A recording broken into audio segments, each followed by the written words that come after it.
extreme right for you. You know that.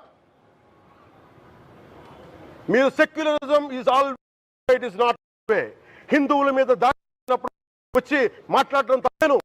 ఇన్ని మంది కౌలు రైతులకు ఇచ్చాను, ఎంతమంది ముస్లిం ఇస్లాం రైతాంగానికి ఇచ్చాను నేను. ఇదే ఎన్ని మద్రాసాలకి డబ్బులు ఇచ్చాను నేను. 25 లక్షలు 30 లక్షలు ఇచ్చాను, నేను ఇచ్చినవాడిని. నేను నాకు అన్యమతం ఇస్లాం మీద గౌరవం ఉన్నవాడిని, క్రిస్టియానిటీ మీద గౌరవం ఉన్నవాడిని. చిన్నప్పటి నుంచి కూర్చొని మిషనరీ స్కూల్లో చదువుకున్నవాడిని. నా టీచర్ చెప్పే సూక్తి తను తగ్గించుకున్నవాడు హెచ్చింపబడని చెప్పి బైబుల్ సూక్తిని ప్రతిసారి కోట్ చేస్తూనే ఉంటాను. ఇది నా గౌరవం, ఇది నేను చూపించే గౌరవం. మీరు మాట్లాడితే కూర్చొని నేను పాటించే ధర్మానికి అపవిత్రం జరిగినప్పుడు నేను మాట్లాడకూడదు, మౌనంగా ఉండాలి. సెక్యులరిజంకి విఘాతం అంటే ఏంటి? సెక్యులరిజంకి విఘాతం నా ఇంటి మీద దాడి జరిగినప్పుడు నేను మాట్లాడకూడదా? నా ఇల్లు 10 మందికి ఆశ్రయం ఇస్తుంది. నా సనాతన ధర్మం అన్ని ధర్మాలకి ఆశ్రయం అయితే దానికి దాడి జరిగిన